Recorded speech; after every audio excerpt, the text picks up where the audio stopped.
5 year plan है उनमें सबसे ज्यादा क्वेश्चन क्या, थम्स अप करना इस बात पे भैया टाइम आपको याद है, टाइम याद है 5 ईयर प्लान का या नहीं। देखो 5 ईयर प्लान में हमको याद रखना होता है यहाँ पे एक गैप आता है, कहाँ पे, यहाँ पे एक गैप आता है पहली बार, फिर एक गैप आता है आपका यहाँ पर, और क्या बोलेंगे आपका ये 2 गैप हैं जो हमको पढ़ने होते हैं, बाकी सब क्रम से हैं।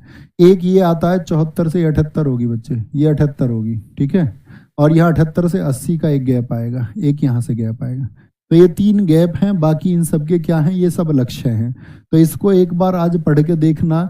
भाई हमारा टारगेट 2.1 का था, हमने पहली पंचवर्षीय योजना में 3.6 पाया, क्या ये सफल रही या नहीं रही। एक बार इसको क्या बोलेंगे आपको वेरीफाई करना है कि कौन सी का टारगेट विफल रहा और किसका सफल रहा, उससे एक मार्किंग करोगे आप। मुझे बताओ पहली का जो मॉडल था वो क्या था, तो आप बोलोगे पहली जो पंचवर्षीय योजना थी वो हेराल्ड डोमर मॉडल पर थी। दूसरी बताओ, दूसरी किस पर थी, महालनोबिस मॉडल पर थी। किस पर, महालनोबिस मॉडल पर थी, जो भारतीय सांख्यिकी के जनक भी कहे जाते हैं। तीसरी की बात करें 1961 से जो 66 थी आपका, तीसरी किस पर थी, ये गाडगिल योजना पर थी। क्या बोलोगे, गाडगिल योजना पर थी।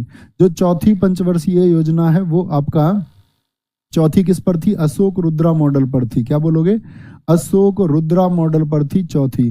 पांचवी की अगर मैं बात करूं वो डीपी धर मॉडल पर थी। किस पर, डीपी धर मॉडल पर। छठी की बात करें इनपुट आउटपुट मॉडल पर। किस पर, इनपुट आउटपुट मॉडल पर वो आधारित थी, इनपुट आउटपुट मॉडल पर आधारित थी। ठीक है, तो ये शुरुआत की 3-4 ही ज्यादा पूछी जाती है, इनके कार्यकाल बहुत पूछे जाते हैं। क्या बोलेंगे, इनके कार्यकाल बहुत पूछे जाते हैं। बोले हुए फटाफट से, कोई दिक्कत।